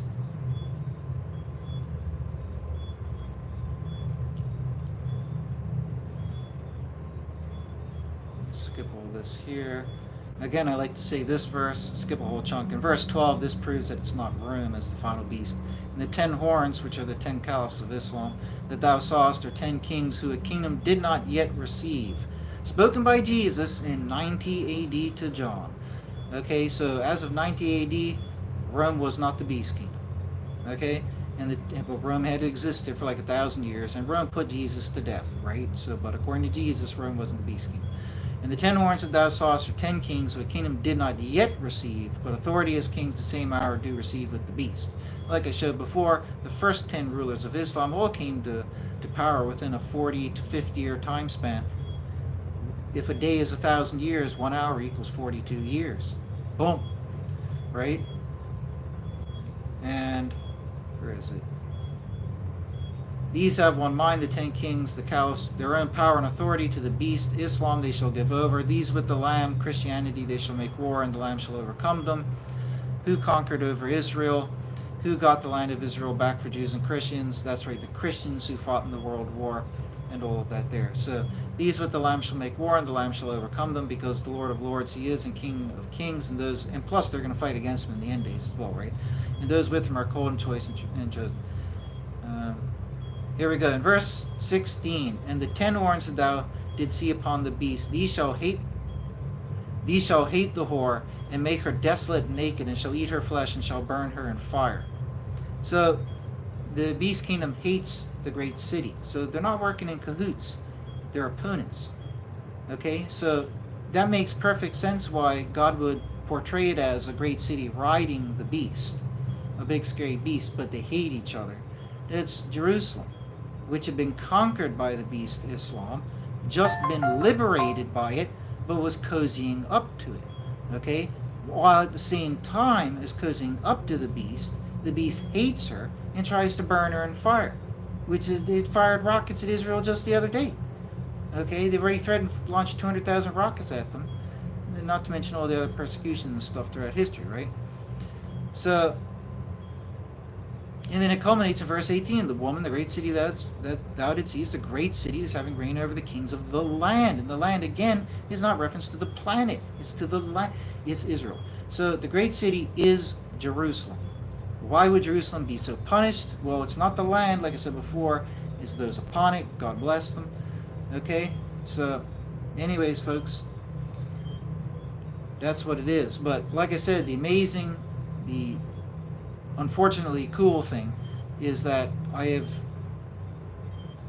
everything fits together now. The 2520, the mysterious, bizarre prophecy of Nebuchadnezzar 7 times, and the bizarre prophecy of Tyre's 70 years. Okay, just like with Jeremiah's prophecy of 70 years. That never came to pass. See, this is a good way to look at it. Nebuchadnezzar's prophecy of 7 times never came to pass with Nebuchadnezzar, did it? Nope, because it was cryptic. Jeremiah's prophecy of 70 years never came to pass with Babylon, did it? Nope, because it was cryptic. It was talking about something else. Wasn't even talking about Babylon. Right? We all know that because we're told that in Daniel. Every Jew and Christian knows that. Right? Each one of these instances. In Isaiah, when he talked about 7 years for Tyre, we knew it was talking about Tyre. We knew that it was cryptic. Okay? There you go. All of these units of time, they all slot perfectly in place in the timeline, which all therefore, thusly, reinforces that 2023 is the 1335th year. You cannot push forward the year 1948, the rebirth of Israel. You cannot pull it back a year. It's fixed in place, 1948. You can fuss about, oh, the Dome of the Rock was a couple years after 6088, or a couple years before. Guess what? You cannot fuss or change when Israel was born. That was 1948. End of story. 75 years on the end, 1335. That's all you need to know. 1948 is the rebirth. That's the cornerstone. Symbolized by the birth of Abraham, 1948 after creation. Israel reborn, 1948 AD. Okay? So if 2023 is the end, I think we have more than enough proof here. We have more than enough proof. I mean, virtually every last one of the cryptic numerical prophecies that God gives in the entirety of the Bible, Old and New Testament, I've covered in my videos. All of them fit together neatly, as shown, on this one timeline, which culminates in 2023. This is probably, factually speaking, not to toot my own horn, this is the most thorough presentation on this topic ever been done, that I've ever seen. And dare I say, in 2,000 plus years. Okay? Nothing has come close to this. But again, and I don't mean just this one video, I mean everything in compilation, all the evidence, right? There's so much evidence. Like here I said at the end of the video, I would show the magical 10, right? The 10 powerful things. Number one, we had the prophecy of Daniel, okay? This is very important where he talks about the 1260 and such, right? So, prophecy of Daniel and the 1260, okay? And how that fits in with the Dome of the Rock. So the Dome of the Rock is the first important thing in the 1260. All right, then what was the next one? Then we have the Psalm 90 verse. Then we have the Zechariah 1 verse. So all of the prophecies of Daniel pertain to that time period. Psalm 90, Zechariah 1, whatever the verse number was. We had that. That's 3 right there. We then have the correspondence between the ironic parallel between the AC calendar with Abraham 1948 and 2023 and the Gregorian calendar, so that's 4 points. I mean, to be honest, I'm too lazy to list through them all here. It takes too much mental effort. Just watch the video. So anyways, I think there's more than enough evidence to believe this. I think it's ultra reinforced. The fact that almost all of the cryptic numerical prophecies given in the Bible all pertain to what is Daniel's prophecy of the end 2023. I think that shows to me that God has used the document of the Bible with Old and New Testament to point towards the end day of 2023. Because if you're too late for it, it's not like you get another bonus level like it's Super Mario. You know what I mean? When that day comes, Earth is going to be written off for a while. You're not going to be alive here. You're not going to be surviving. Okay, so if you're good, God's going to send some messengers to come take us away. What they look like, what they are, who cares? He's going to send his messengers to come here. Who cares? You know, he's going to come and send his messengers to come take us away from that celestial destruction. The heavenly fire, the rocks, the meteors, everything that will be falling down, smiting the earth. The cosmic plague that will hit the earth. The fallen angels that will be released. The worldwide darkness. All of these things we'll be saved from. We'll be raptured. We'll fly away, just like Psalm 90, I think it was said. Okay? So, folks, if it does happen in 2023, don't say I didn't warn you. Don't say I didn't warn you. I tried warning people now for 4 years. People don't want to listen. Please share this message. Please share the evidence. Please give me credit for all my hard work, 20-something years of putting all this together. But please share the evidence. I don't want fame or fortune for it, but I do want at least recognition for it. And may a curse be upon you if you try to profit off of my hard work. That's all I can say. Thoroughly believe that your house will come crumbling down, not by me. Not by me, but by an act of God. The more I say on that note, the more I just sound like a mafia member. So I better just stop that. Anyways, do not take my information and try to profit off of my hard work, please. Okay. Anyways, God bless you all. Everybody take care. Everybody reform. That means getting the inside of your temple clean. You get yourself clean. Do it now. Do it tonight. Start it now. If there's some naughty things you do, if you're a pervert, if you're a thief, if you're a gambler, if you're lustful, if you're whatever it might be, abusive, if you're nasty, if you're mean, if you're angry, if you're racist, if you're a bully, all the different things, all these negative things, all this dark side nature, now is your time to get it the hell out of you. Because if it's in you, when the end days come, you're going to find it the hard way. And don't be duped. I'm not here to get into theology, but don't be duped what old churches say. When they say, oh, you just believe in Jesus, call on Jesus. Well, look, guess what? Jesus said, many will call me in that day, and I'll say, get out of here, I don't know you. Okay? That's all I need to say for theology right now. Don't rely on that. Don't rely on, oh, Jesus will swipe all my naughty stuff under the rug. Even though I still do this and I do that and I justify this, he'll just sweep it under the rug. After all, he shed his precious blood for me, right? It'll magically delete all my guilt away. If you keep thinking like that, right? I feel sorry for you. I'm not the judge, but I will feel sorry for you. I will feel nervous for you on Judgment Day. Because you know what? I feel nervous for myself right now, and I know all these things. And I'm trying to reform. Even when you know it's hard to reform. You know why it's so hard to reform? Because we're all addicted to what is dark and evil and sinful and destructive.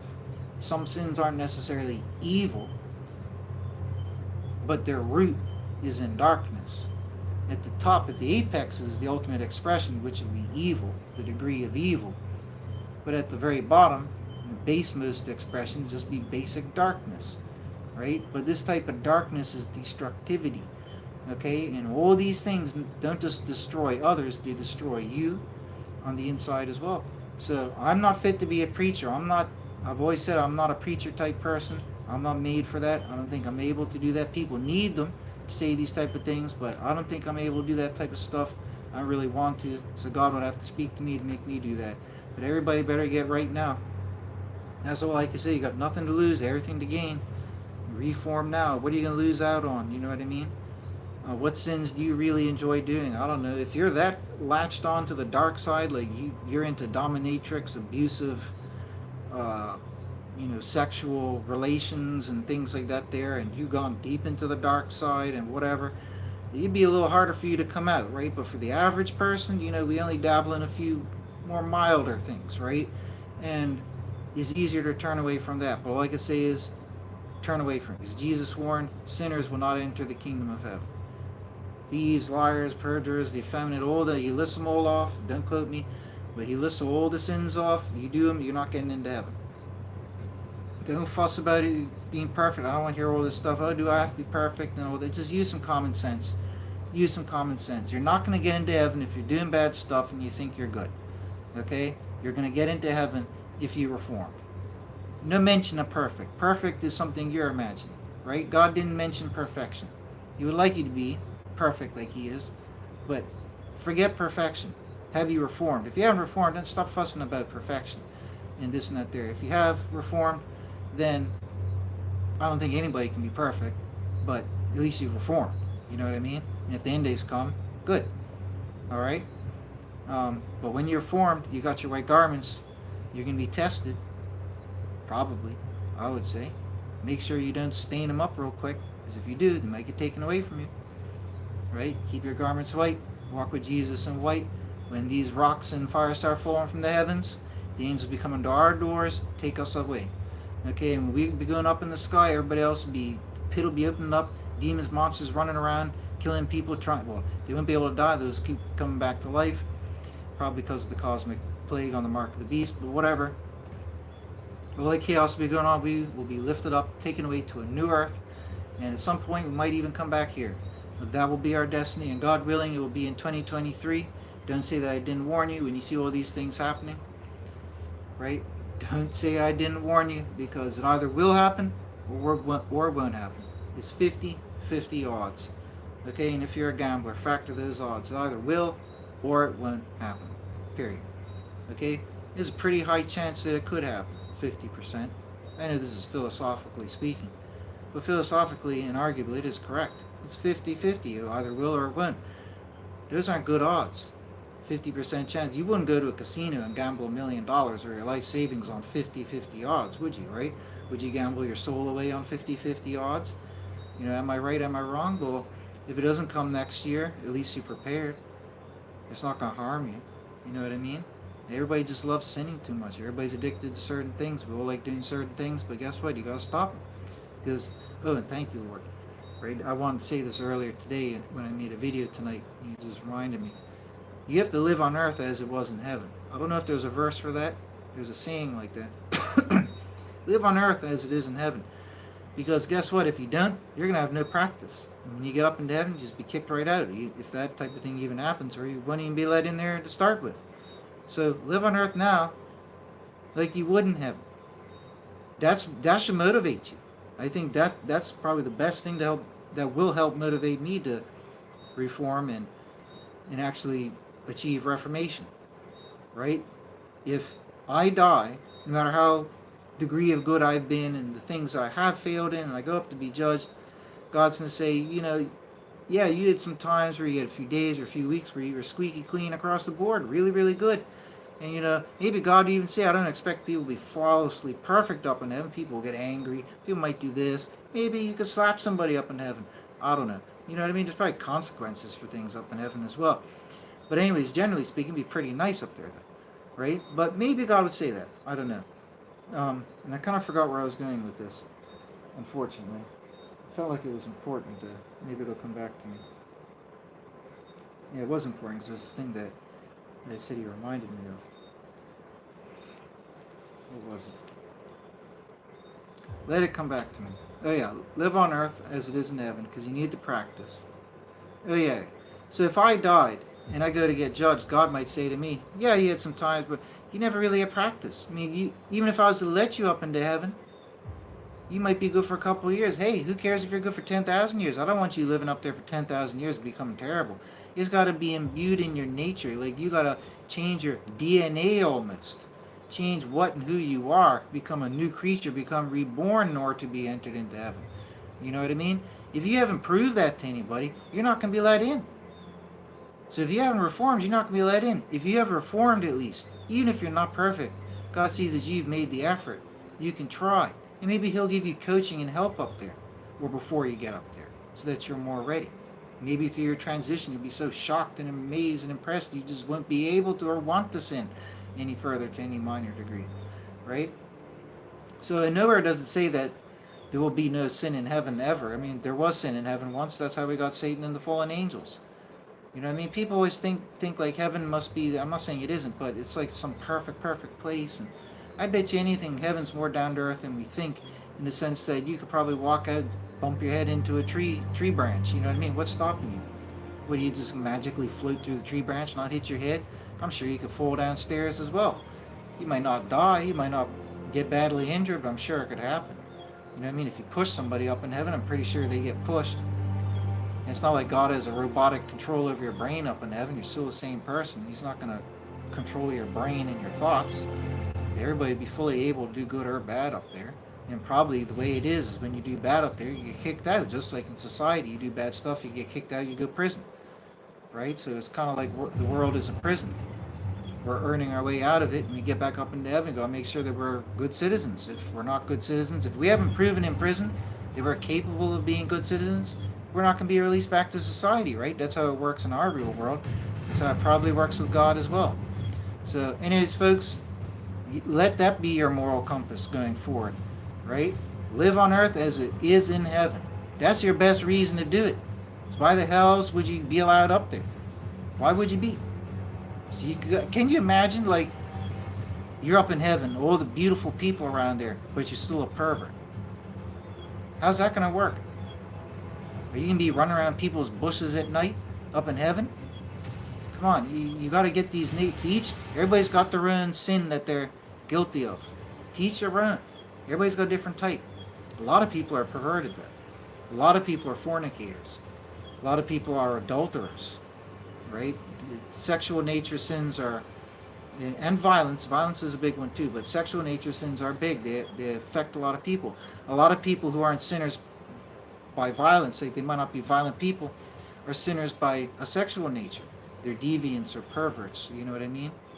So all of these things are important to understand, you know what I mean?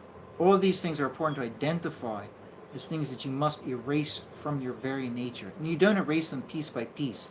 Just like Jesus said, I'm pretty sure he has a verse somewhere, you don't take a patch of cloth and stick it on a new garment, whatever it might be. Basically, just what it is, you don't keep ripping something off and patching it up. Don't do that, right? Rip off the whole damn garment, burn it, and start fresh. That's what the rebirth is. That's what the baptism is, which the real baptism is reformation, like I said in many other videos. That's why it's effective. That's why, logically, it will get you into heaven, because you are not sitting here stripping one bad thing away, keeping the other bad stuff, your old garments, and then suddenly you die, you go to judgment. Oh, well, I had all intentions of ripping all the other bad stuff off and having essentially a new garment. But Jesus would say, well, I told you to get rid of it all and become a new creature in order to enter heaven. And you never did that. You just kept ripping off little bits of sins here and there and making like amends, when in reality you need to burn that garment and get a new one. That's what Jesus and God would tell you. So you need to reform. He commands us to reform. It is the gospel to reform. Everybody has to reform. Nobody's doing it. No churches teach it. Everybody's doomed. I'm telling you, man. Everybody is doomed. When they asked Jesus how many are saved, are those saved few? Jesus said, yup. And it's easier for, oh no, that's something else. Those who are saved will be few. Out of the many in Judaism, for example, or maybe Judaism and Messianic Judaism, there's only be 144,000 out of the 20 or 60 million, however many it is. What will be with Christianity? Jesus rebuked 5 out of the 7 churches, if not 6. Out of the 7 churches of Revelation, which represent the end-day church representation of the end-day representation of Christianity in 7 divisions. right? He rebuked all of them except for one, the Church of Philadelphia or Thyatira, one of the two, or maybe both, right? So it may not actually be good for Christians either. It could only be 10 or 15% of us that actually make it through in judgment. That's pretty sad, pretty scary. Now, I'm a firm believer. It goes against what most Christians believe. You know, if you have family members who aren't good enough, let's just say, and you make it up and get out of here, I don't think that's written off end of it for them. I think everybody's gonna be given a chance by God. Everybody's gonna have to go through their own type of thing, in their own type of time, and in their own place. But at the end of it all, when they paid it off, if they learned their lesson and made their changes, they'll be let back out. Just like how prison works. I have faith in that. I don't think God will leave anybody behind. I really don't think so. And Jesus went to preach to the spirits in prison. When Jesus died, he went down to Hades and preached to the spirits. And he even told us to preach. He even told us to do that.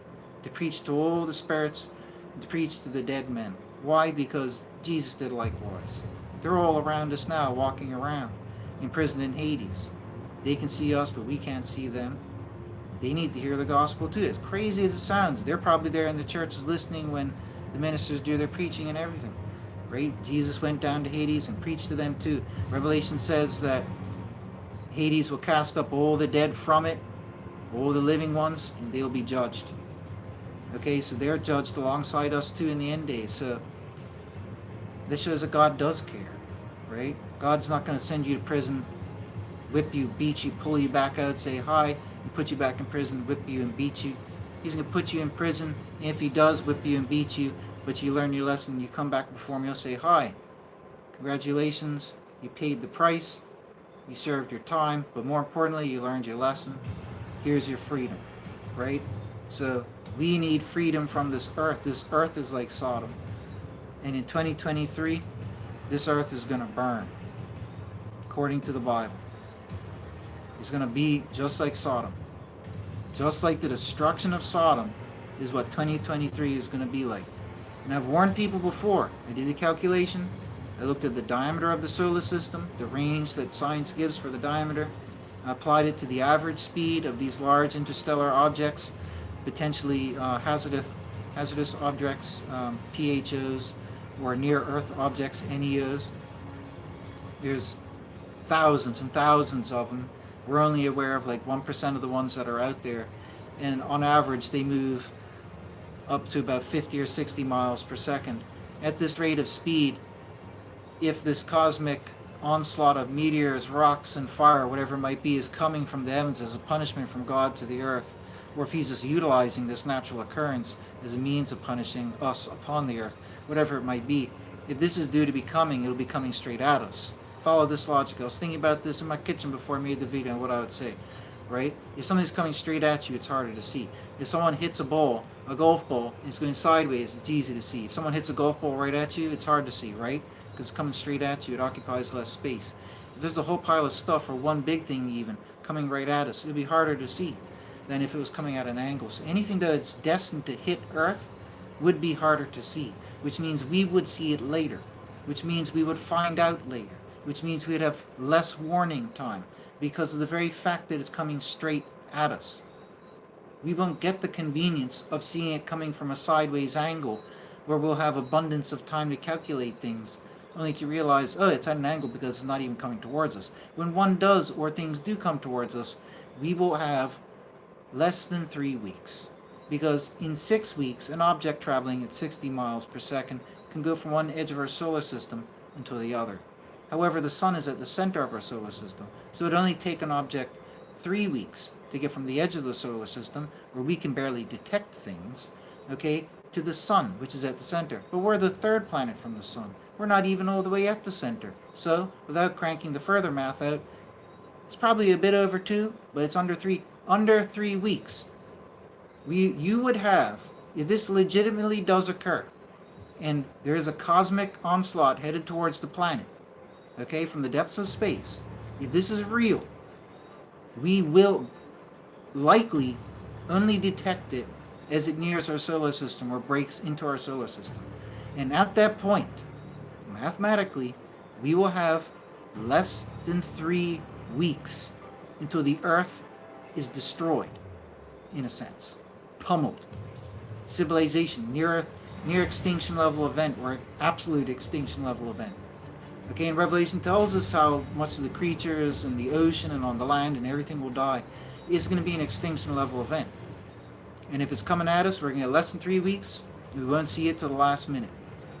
And, something flying at you 60 miles per second, you're not going to see it for a while at first. And when you don't see something, you don't know about it. So all this time, we don't know where it's coming from. We don't know where to look because we don't know about it. We don't know where it's coming from. But if it is coming, when it does reach the brink of the observable region that someone happens to be observing in their, astronomy lab with their telescope at the observatory, there you go. When that does occur, by chance, if we're lucky enough, and it's near the edge of our solar system, we'll have 3 weeks to prepare. But to them, it'll just appear out of nowhere, in a place that they weren't expecting, because they have no reason to look there or expect anything. And then what they see will look the same for quite a while. It'll just look like a bright light. And the more of the objects that there are, and we're told that there are many objects, the more difficult it will be to ascertain. If there was just one object, it would get noticeably bigger and brighter all the time as it gets closer. Many objects, spaced slightly further apart and such, it'd be more obscure and you wouldn't be able to tell that. This is just me using logic. So if something is coming straight at us, what we would see is suddenly, if we get lucky, an observatory will notice, oh, boom, looks like a new star over there. Maybe a couple days later, oh, that star is bigger and brighter. A couple days later, it might not even reach the news. If they notice it, it might not even reach the news, right? It would have to get quite bright. And when it gets quite bright, then they'll be like, oh, wait, what's this really bright thing over here? Oh, this is concerning. Then they would notice it. And by then, we're at 1, 2, maybe 3 weeks if we're lucky. And what's going to happen to the world? What would happen to the world? They'd have to keep it secret. Would they? Could they? Will they? I don't know. Who knows? But in that 3-week period, before it hits, society is going to disappear. If they admit it, society will disappear. So using logic, I think what they will do is a controlled leak of information. And maybe they are scouring it's very hard to scour all observable areas of the universe. It's near impossible, I would say. A lot of these things come flying past Earth and they never saw them to start with. So if we do get, on the condition that we do get lucky that somebody actually does see it before it hits, before it comes close to the Earth, the logical choice that the world governments would make is to give a baby food version of what's going to happen. They would play it down, like, oh, we're going to have a lot of meteor impacts. You might have to stay indoors for a while. But because some places might get hit a little bit harder, well, we're just going to usher everybody into these underground facilities for safekeeping. It'll just be for a short period of time. This is logically what would happen. They'll probably lie about the period of time. Say it might be a few days, or it could be a few weeks. In reality, they know, it's extinction level event. We might be down there for years or decades, forming a new generation in their non-biblical minds, right? So, but that's probably what they would do in order to keep peace when civilization would essentially be deleted. The society and order would be deleted by the impending awareness of doom. Okay, so I think that's what would happen. So if all this is real and the 2023 end, if that's going to happen, I think next year what we would see, maybe on the news at some point, we're going to hear, oh, science has realized that a number of these small bodies are coming or downplayed a bit. It's going to hit Earth, might be bad in some areas. They're not going to make it sound global because then everybody will panic. They'll probably make it speculative. It might hit here or there type thing. They'll start to baby food, give the little spoonfuls of baby food of the information of the warning so that everybody has it in them, like the nervousness. Okay, and once they've at least been, touched the tip of the water, what is it called? Breaking the ice. Once that has happened, the ice has been broken, then they're going to say, oh, come on, let's go down to these facilities, it's be nice down there for everybody. Come on down. Probably have nice advertisements showing it. Oh, yeah, we kept them secret for all these decades, but, look how nice they are. You come down there. It's free of charge. We'll help everybody get a job. We'll just be down there for a few months at worst until the surface is okay again, right? That's probably what's going to happen because, that would be the most sensible thing, I would say. But maybe they wouldn't even do that. Maybe everybody would just go bat nuts crazy and run around in circles pulling their hair out, including the government. I don't know. But that would be the most sensible thing to do if they do spot it in time. But if they don't spot it in time, we don't get lucky, then just bam, just like Jesus said, we don't know the day or the hour, all of a sudden, bam, out of nowhere, peace and surety, then sudden destruction, kabam. Just like the flood of Noah, heavens will open up, kabam. Just like with Sodom, heavens will open up, kabam. And if you're not ready, then it's too late. Anyways, God bless you all. Take care.